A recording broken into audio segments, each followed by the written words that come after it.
Chemistry book 2 chapter number 1। Last lecture के अंदर हम लोग पीरियोडिक ट्रेंड्स डिस्कस कर रहे थे। पीरियोडिक ट्रेंड्स कंपाउंड्स के अंदर, इन कंपाउंड्स, और उससे पहले हम लोगों ने एलिमेंट्स के पीरियोडिक टेबल के अंदर पीरियोडिक ट्रेंड्स को डिस्कस किया था और तमाम फिजिकल प्रॉपर्टीज को हम लोगों ने डिटेल में देखा था। आज का लेक्चर आपका फाइनल कंक्लूडिंग लेक्चर है चैप्टर 1 से, और इसके अंदर हम लोग पोजीशन ऑफ हाइड्रोजन को डिस्कस करेंगे। Position of hydrogen. अब पोजीशन ऑफ हाइड्रोजन क्या है? मतलब hydrogen, as you well know कि हाइड्रोजन एक एलिमेंट है पीरियोडिक टेबल का, और ये कहाँ पे लाई करता है पीरियोडिक टेबल में? ये 1A में लाई करता है पीरियोडिक टेबल के ग्रुप में, और सबसे टॉप पे है ये। हाइड्रोजन का एटॉमिक नंबर है आपके पास 1, और हाइड्रोजन का एटॉमिक मास भी आपके पास atomic number and atomic mass भी आपके पास 1 ही है, फॉर द रीजन कि हाइड्रोजन के अंदर आपके पास न्यूट्रॉन्स नहीं होते। ठीक है, हाइड्रोजन का एटम देखने में कैसा होता है? देयर इज अ न्यूक्लियस जिसके अंदर 1 proton and then there is a shell 1s जिसके अंदर 1 इलेक्ट्रॉन। ठीक है, और ये इसका प्रोटियम होता है। हाइड्रोजन के आपके पास 3 आइसोटोप्स होते हैं, प्रोटियम, ड्यूट्रियम एंड ट्रीशियम। ये आपका ड्यूट्रियम है, ये वो होता है जो आपका हैवी वाटर फॉर्म करता है, ये बहुत ही रेयर होता है। ट्रीशियम आपका नॉर्मली जो एग्जिस्ट करता है वो प्रोटियम होता है, जो नॉर्मल हाइड्रोजन जिसकी हम बात करते हैं उसके अंदर there is no neutron. Protium का मास 1 होता है, इस वजह से ड्यूट्रियम का मास आपके पास 2 होता है, इसके अंदर 1 न्यूट्रॉन होता है। ठीक है, और ट्रीशियम का मास आपके पास 3 होता है, इसमें 2 न्यूट्रॉन्स होते हैं। ठीक है, ये जो अभी आपको मैंने सारी बातें बताई, ये हाइड्रोजन को एक बहुत ही इंटरेस्टिंग एलिमेंट बना देती हैं, फॉर द रीजन कि इसमें देयर इज नो न्यूट्रॉन। ठीक है, और इसका मास सबसे लोएस्ट होता है आपके पास। ठीक है, अब हम डिस्कस करते हैं कि जब पीरियोडिक टेबल को फॉर्म किया जा रहा था तो हाइड्रोजन को कहां प्लेस किया जाना चाहिए था? यह आपका पीरियोडिक टेबल है और इसके अंदर आपने हाइड्रोजन को एडजस्ट करना है, तो आप कहां पे डालना पसंद करेंगे? जस्ट इन केस अगर ये आपकी विल होती और आपने डिसाइड करना होता, ये आपके पास 1A है, ये आपके पास 1A, ये आपके पास 2A है, एंड देन आपके पास 3, 4, 5, 6, 7A एंड देन 8A। ठीक है, ऑफ कोर्स हाइड्रोजन एक ट्रांजिशन मेटल तो है नहीं कि आप उसको दरमियान में डाल सको। सबसे पहली ऑप्शन जो जहन में आती है कि इसको 1A में डाला जाए। ठीक है, 1A कौन से होते हैं आपके पास? 1A आपके पास अल्कली मेटल्स होते हैं। ठीक है, अल्कली मेटल्स हम इनको क्यों कहते हैं, ये हम प्रीवियसली डिस्कस कर चुके हैं कि अल्कली मेटल्स जो होते हैं ये आपके पास बेस फॉर्मर्स होते हैं, बेस फॉर्मर्स। ठीक है, कि इनके जो ऑक्साइड्स होते हैं उनको अगर आप पानी में डिसॉल्व करो तो बेसिस बन जाते हैं। For example sodium oxide which is Na2O, इसको अगर आप पानी में डिसॉल्व करते हो तो आपके पास सोडियम हाइड्रोक्साइड बन जाता है। ठीक है, इसको आप बैलेंस आउट कर सकते हो यूं करके। अच्छा, अल्कली मेटल्स की अब हम प्रॉपर्टीज के साथ लिंक करते हैं हाइड्रोजन की प्रॉपर्टीज को। ठीक है, और हम देखते हैं क्या इसके हक में है प्रॉपर्टीज और कौन सी प्रॉपर्टीज इसके अगेंस्ट हैं। ठीक है, यहाँ पे मैं इसके फॉर्स लिखता हूं और इसके अगेंस्ट लिखता हूं। ठीक है, सबसे पहली प्रॉपर्टी तो ये कि अल्कली मेटल्स जो हैं ये एक इलेक्ट्रॉन डोनेट करने की टेंडेंसी रखते हैं, 1 इलेक्ट्रॉन, या बेसिकली आप कह लो ये मोनोवेलेंट होते हैं, सबके सब मोनोवेलेंट होते हैं। ठीक है, इनके जो इलेक्ट्रॉनिक कॉन्फ़िगरेशंस हैं वो सबके सब क्या है?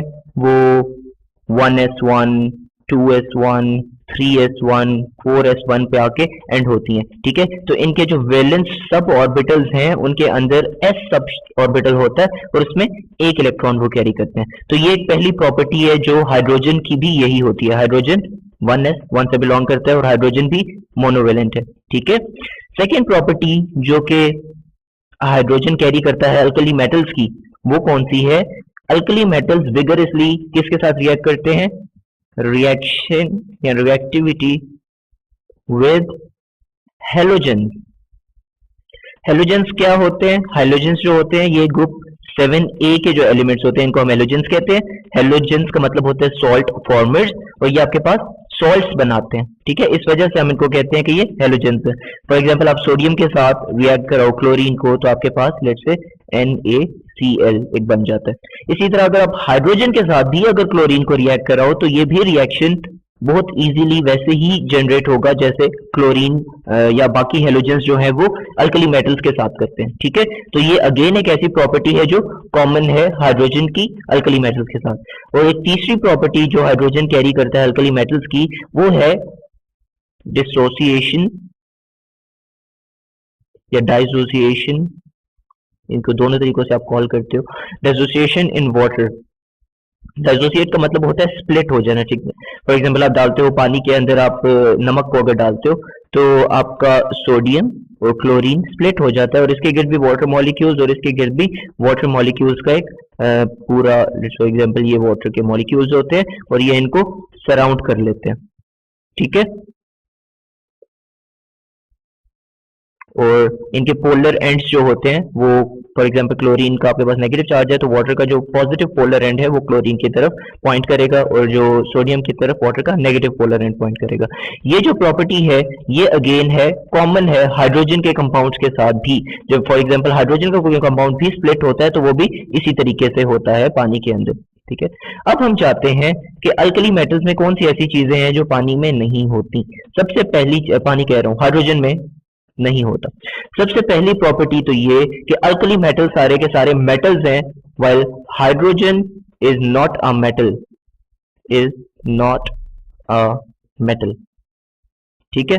ये सबसे इंपॉर्टेंट प्रॉपर्टी है कि हाइड्रोजन, बाकी जितने भी आपके पास एलिमेंट्स हैं वो सब के सब मेटल्स हैं, जबकि hydrogen is a non metal. तो अल्कली मेटल्स के अंदर आप इस वजह से इसको नहीं डाल सकते बिकॉज बाकी सारे के सारे मेटल्स हैं।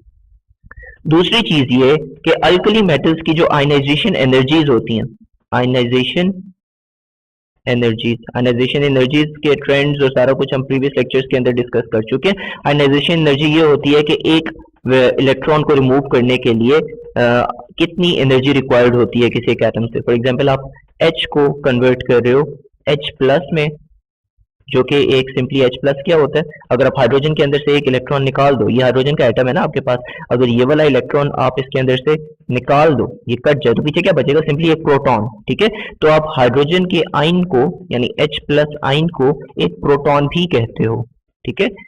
या आने वाले जो आपके होंगे ना चैप्टर्स, उनके अंदर हम सिंपली एक प्रोटॉन कह दिया करेंगे। H plus ion is equivalent to a proton, ठीक है। इसके बाद हम देख रहे थे प्रॉपर्टीज, कौन कौन सी प्रॉपर्टीज आपकी मैच करती हैं और कौन सी नहीं करती। तो हाइड्रोजन जो है वो यूं बनाएगा और आपके पास जो सोडियम है वो कैसे बनाएगा, Na plus plus 1 electron.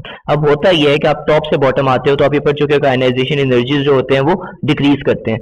Comparatively अगर आप आयनाइजेशन एनर्जीज का ट्रेंड देखो तो सोडियम से नीचे आपके पास क्या होता है, सोडियम से ऊपर होता है आपके पास लिथियम, लिथियम से नीचे सोडियम, सोडियम के नीचे आपके पास पोटेशियम, रुबिडियम, सीजियम। आप बाकी सबकी अगर आयनाइजेशन एनर्जीज को कंपेयर करो वो बहुत ही कम होती हैं, ठीक है। और हाइड्रोजन की आपके पास आयनाइजेशन एनर्जी काफी ज्यादा होती है, मोर आयनाइजेशन एनर्जी, ठीक है। उसकी एक रीजन तो ये बिकॉज ये सबसे टॉप पे, इसका साइज बहुत छोटा होता है हाइड्रोजन का, इस वजह से इसके अंदर ट्रैक्शन इलेक्ट्रॉन्स के ऊपर बहुत ज्यादा होती है एक प्रोटॉन की, ठीक है। तो अगेन अब ये बाकी अल्कली मेटल से डिफरेंट हो गया बिकॉज इसकी आयनाइजेशन एनर्जी जो है वो काफी डिफरेंट है। तीसरी आपके पास प्रॉपर्टी आ जाती है, हाइड्रोजन जो होता है ना, ये कहाँ कैसे एग्जिस्ट करता है, आपने कभी हाइड्रोजन देखा है? हाइड्रोजन ये कहाँ पे होता है? हाइड्रोजन हमारे एटमॉस्फेयर में फ्रीली एग्जिस्ट करता है, एग्जिस्ट फ्रीली इन एटमॉस्फेयर। क्यों? बिकॉज हाइड्रोजन मॉलिक्यूलर फॉर्म में एग्जिस्ट करता है, ये H2 के मॉलिक्यूल्स हमारे एटमॉस्फेयर में स्प्लिट होते हैं, ठीक है। H2 फॉर एग्जांपल ये एक H2 के गैस की फॉर्म में मॉलिक्यूल्स होते हैं, ठीक है। जबकि बाकी जितने भी अल्कली मेटल्स हैं आपके पास वो क्या है, वो आपके पास अल्कली मेटल्स इन जनरल जो होते हैं ये सॉलिड्स होते हैं। इन जनरल क्या, ये सब के सब हैं ही सॉलिड्स आपके पास अल्कली मेटल्स, ठीक है। तो आपके पास ये इस फॉर्म में मॉलिक्यूलर फॉर्म में एग्जिस्ट नहीं करते।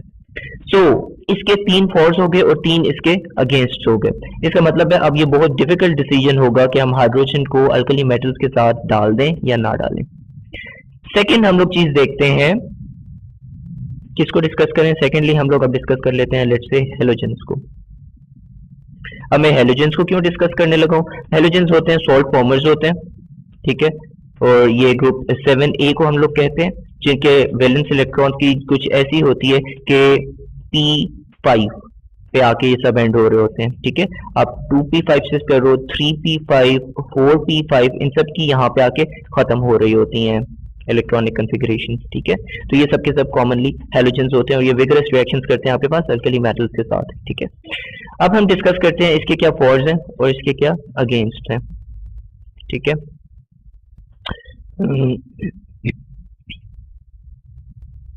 सबसे पहले तो हम इसके फॉर्स डिस्कस कर लेते हैं।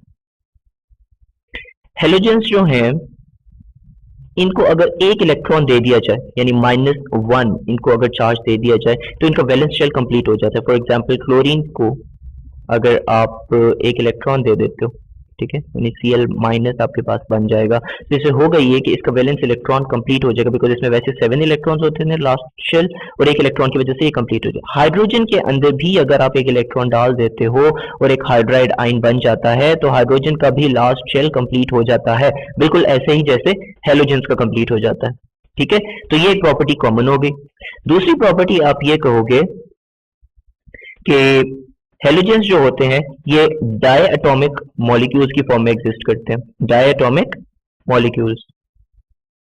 फॉर एग्जांपल आपके पास Cl2 होता है, ठीक है, आपके पास F2 होता है, क्लोरीन गैस, ठीक है, और आपके पास बाकी नीचे वाले एलिमेंट्स भी तमाम के तमाम होते हैं। अब जो आपके पास हाइड्रोजन है ये भी डायएटॉमिक मॉलिक्यूल की फॉर्म में H2 की फॉर्म में एग्जिस्ट करता है, H single covalent bond H, fluorine single covalent bond fluorine, Cl single covalent bond Cl, ठीक है। तो ये एक अगेन कॉमन प्रॉपर्टी है जो इसकी हेलोजेंस के साथ होती है, डायएटॉमिक मॉलिक्यूल्स। थर्ड प्रॉपर्टी जो इनकी कॉमन है, ठीक है, वो ये है कि हाइड्रोजन जो है ये गैस है, ठीक है, ये गैसीय स्टेट में एग्जिस्ट करती है, ठीक है।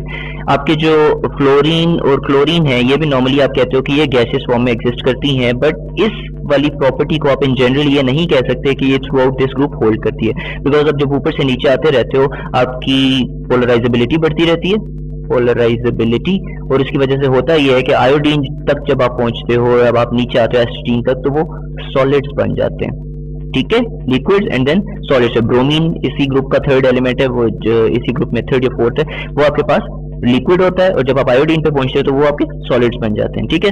तो इन जनरल आप इस प्रॉपर्टी को इंक्लूड कर भी सकते हो, नहीं भी कर सकते, बट इन जनरल टॉप से बॉटम की तरफ gaseous, liquid and then solid trend चल रहा है, जो कि कॉमन है अगर हाइड्रोजन को वहां पे डाल भी दिया जाए, ठीक है। फोर्थ प्रॉपर्टी आपके पास जो होल्ड करती है वो ये होती है कि इनके जो आयन्स होते हैं हाइड्रोजन के, हाइड्राइड आयन होता है। फॉर एग्जाम्पल सोडियम हाइड्राइड में NaH Na+1 हाइड्रोजन -1, और इसी तरह NaCl Na+1 एंड क्लोरीन -1, ठीक है। तो हाइड्राइड आयन का, क्लोराइड आयन का, फ्लोराइड, आयोडाइड, एसिटाइड, इन सब के जो चार्जेस हैं ये -1 ऑक्सीडेशन स्टेट शो करते हैं, और वो भी है वो कॉमन है हाइड्रोजन के साथ, ठीक है। आपकी जो लास्ट प्रॉपर्टी है जो कॉमन है हेलोजेंस के साथ वो ये है कि आपने अभी पीछे देखा था ना कि जो हाइड्रोजन था ये हेलोजेंस के साथ रिएक्ट करके स्टेबल कंपाउंड्स बना रहा था ना। यहाँ पे हाइड्रोजन की एक इंटरेस्टिंग प्रॉपर्टी है कि ना सिर्फ हेलोजेंस के साथ ये अल्कली मेटल्स के साथ भी बहुत स्टेबल कंपाउंड्स बनाता है। फॉर एग्जांपल अभी आपने ऊपर ये कंपाउंड देखा है, सोडियम के साथ अगर आप हाइड्रोजन को रिएक्ट कराते हो तो आपके पास सोडियम हाइड्राइड बन जाता है, ठीक है, NaH बन जाता है। इसी तरह आपके पास लिथियम हाइड्राइड, आपके पास रुबिडियम हाइड्राइड, सीजियम हाइड्राइड, आपके पास ये कंपाउंड्स बनते हैं। अगेन ये बिल्कुल ऐसे ही बनते हैं जैसे आपके पास अगर आप इसको किसी हेलोजन के साथ रिएक्ट कराते हैं। तो जिस तरह हेलोजन अल्कली मेटल्स के साथ स्टेबल कंपाउंड्स बनाते हैं, इसी तरह आपके पास जो हाइड्रोजन है ये भी अल्कली मेटल्स के साथ स्टेबल कंपाउंड बनाते हैं। सो इंटरेस्टिंग ना, इसकी 5 प्रॉपर्टीज कॉमन हो गई हैं, ठीक है। अब हम देखते हैं इसके अगेंस्ट क्या क्या चल रही है प्रॉपर्टी। सबसे पहली प्रॉपर्टी जो इसके अगेंस्ट चल रही है वो तो ये है कि हाइड्रोजन जो है ये ऑक्सीजन के साथ बॉन्ड होता है, और जैसे आप हाइड्रोजन के ऑक्सीजन के कंपाउंड्स देखते हो, आप देखते हो वाटर हाइड्रोक्सिल आयंस, आप देखते हो इस तरह के, ये जो है ये स्टेबल कंपाउंड्स होते हैं। जबकि जो आपके पास हेलोजेंस हैं वो स्टेबल कंपाउंड्स नहीं बनाते ऑक्सीजन के साथ, ठीक है। आपने कभी नहीं सुना होगा क्लोरीन और ऑक्सीजन रिएक्ट करके कुछ बना रहे हैं और वो स्टेबल है। तो स्टेबल कंपाउंड बनाता है हाइड्रोजन ऑक्सीजन के साथ। स्टेबल कंपाउंड्स विद ऑक्सीजन, ठीक है, जो कि बाकी जो है वो नहीं बनाते बाकी हेलोजेंस, ठीक है।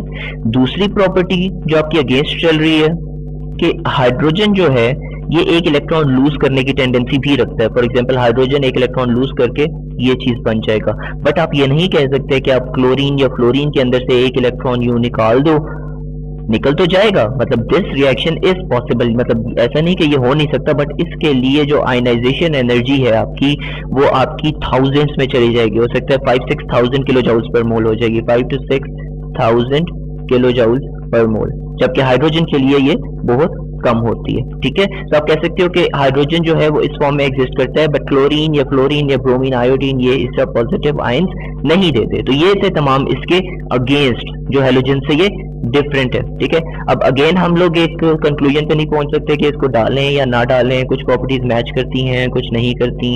हम एक और ग्रुप को देखते हैं, थर्ड ग्रुप जो हम लोग डिस्कस करते हैं, let's say 4A group, 4A group, ठीक है। 4A ग्रुप कौन सा है? जिसके अंदर आपके पास आते हैं carbon, silicon, germanium, tin and then lead. Tin और लेड स्टैंडम और प्लम्बम आपके पास आ गए, ठीक है। अब इस वाली प्रॉपर्टी के साथ भी इसी तरह इस वाले ग्रुप के साथ भी आपके कुछ फॉर्स होंगे और अगेंस्ट होंगे, इनको भी हम लोग डिस्कस कर लेते हैं कि कौन कौन सी ऐसी प्रॉपर्टीज हैं जो आपकी इन कॉमन चल रही हैं हाइड्रोजन के साथ और कौन सी डिफरेंट है।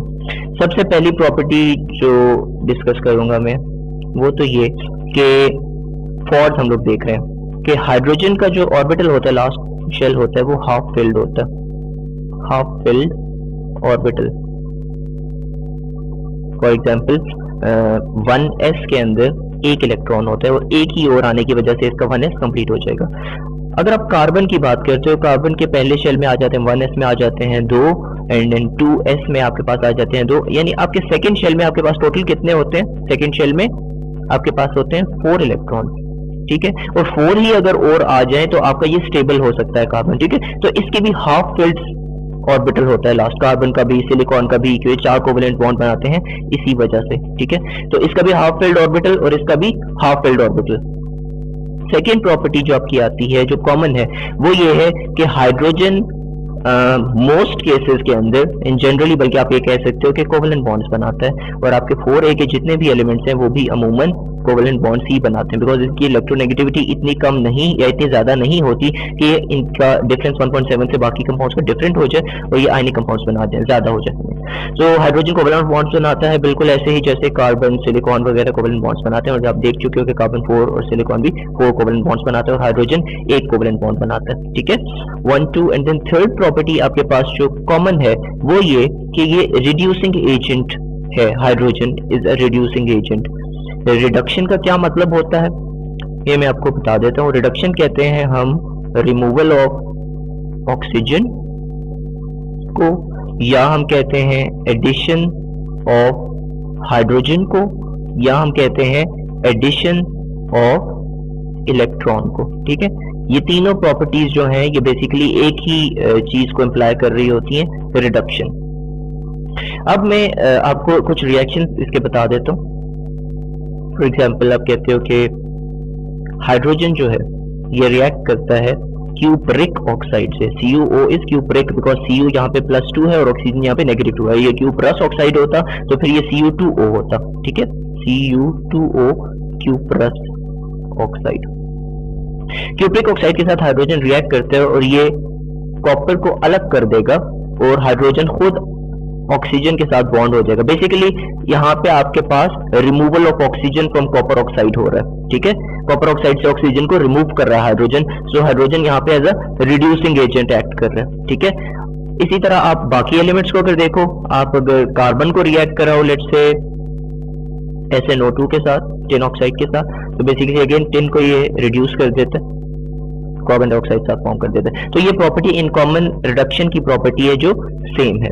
अब हम देखते हैं कौन कौन सी ऐसी प्रॉपर्टीज हैं जो इनकी कॉमन नहीं है, ठीक है, या कौन कौन सी इनमें डिफरेंट होती है। सबसे पहली तो ये है कि आपको पता है कि कार्बन और जो इस लाइन के जितने इस ग्रुप के एलिमेंट्स होते हैं ये अमूमन कैटिनेशन या पॉलीमराइजेशन शो करते हैं, ठीक है। अब ये क्या होती है कैटिनेशन? हम कहते हैं लॉन्ग चेन्स को, सॉरी नो कह दिया, लॉन्ग चेन फॉर्म करने को। फॉर एग्जांपल कार्बन अपने ही साथ लंबी लंबी चेन्स बनाता जाता है और यूं कार्बन के बॉन्ड्स निकलते जाते हैं। या आप जब ऑर्गेनिक केमिस्ट्री पे आओगे तो आपको डिटेल में कैटिनेशन समझ आ जाएगी। और इसी तरह पॉलीमराइजेशन भी यही होती है कि मुख्तलिफ एटम्स जो होते हैं वो पॉलीमराइज हो जाते हैं, कंडेंस हो जाते हैं और इसी तरह लंबी लंबी चेन्स बना जाते हैं। हाइड्रोजन ये प्रॉपर्टी शो नहीं करता, हाइड्रोजन ये प्रॉपर्टी शो नहीं करता। अगर सिलिकॉन भी इसी तरह यही कैटिनेशन की प्रॉपर्टी शो करता है। जैसा आप कहते हो कि सिलिका का स्ट्रक्चर कुछ ऐसा होता है, सिलिकॉन ऑक्सीजन SiO2, और ये फॉर्म कुछ ऐसा होता है SiO Si एंड देन नीचे O and then Si, and ये आपके पास सारे लिंक हुए हुए होते हैं, ठीक है, सैंड के स्ट्रक्चर के अंदर। तो हाइड्रोजन ये प्रॉपर्टी शो नहीं करता। और दूसरी प्रॉपर्टी जो हाइड्रोजन की आप कहोगे कि इन कॉमन चल रही है, डिफरेंट है बाकी सब प्रॉपर्टी से 4A की, वो ये है कि कार्बन और सिलिकॉन और इस ग्रुप के जितने भी एलिमेंट्स हैं वो 4 कोवेलेंट बॉन्ड्स बनाते हैं, 4 बॉन्ड्स बनाते हैं, ठीक है, बिकॉज इनके 4 इलेक्ट्रॉन्स होते हैं सेकंड, थर्ड, फोर्थ शेल के अंदर, ठीक है। बल्कि जबकि हाइड्रोजन जो है ये बनाता तो कोवेलेंट ही है, लेकिन ये एक बॉन्ड बनाता है, ठीक है। अब हम किसी कंक्लूजन पे क्या पहुंच गए ये सारी प्रॉपर्टीज डिस्कस करने के बाद? हमने पहले अल्कली मेटल्स देखे, फॉर्स अगेंस्ट देखे, फिर हम लोगों ने हैलोजेंस देखे, फॉर्स अगेंस्ट देखे, और फिर हम लोगों ने 4A देखा और उसके फॉर्स अगेंस्ट देखे। हम अगर किसी कंक्लूजन पे पहुंचना चाहें तो वो बहुत मुश्किल होगा। सो साइंटिस्ट ने बहुत ज्यादा सोचने के बाद ये फाइनली डिसाइड किया कि चूंकि हाइड्रोजन मोनोवेलेंट है, बिकॉज ये अपनी वैलेंसी +1 शो करता है, ठीक है, या आई मीन 1 वैलेंसी शो करता है। मोनोवेलेंट का मतलब ये हो गया 1 या -1, ठीक है। और वैसे तो ये बाकी 1A के एलिमेंट से काफी मुख्तलिफ है, लेकिन इसकी कुछ प्रॉपर्टीज मैच भी करती हैं, आप ऊपर देख चुके हो। 1A के एलिमेंट्स के साथ इसकी ये वाली 3 प्रॉपर्टीज हैं जो मैच करती हैं। सो आप ये कहोगे कि हाइड्रोजन को हम लोग लेट्स से पुट कर देते हैं 1A के ऊपर, और यही वो कन्वेंशन है जो नॉर्मली फॉलो होती है। हाइड्रोजन को 1A के ऊपर पुट किया जाता है, यहाँ पे हमारा स्पेस आता है हाइड्रोजन का, और हाइड्रोजन को हम लोग यहाँ पे प्लेस करते हैं अबव लिथियम, और ये आपके पास इस ग्रुप में आ जाता है, ठीक है। लेकिन ये आपको डिस्टिंक्शन याद रखना जरूरी है कि इस ग्रुप के बाकी एलिमेंट से ये इसकी प्रॉपर्टीज डिफरेंट भी हैं, ठीक है, ये एग्जैक्टली एक अल्कली मेटल नहीं है। So that's it for today's lecture. हम नेक्स्ट लेक्चर के अंदर इस पूरे चैप्टर को मैं आपको समराइज करके एक ही लेक्चर के अंदर कवर करूंगा। सो उसके बाद हम सेकंड लेक्चर चैप्टर के ऊपर जाएंगे, जो अगेन अल्कली मेटल्स ही को डिटेल में हम लोग डिस्कस करेंगे।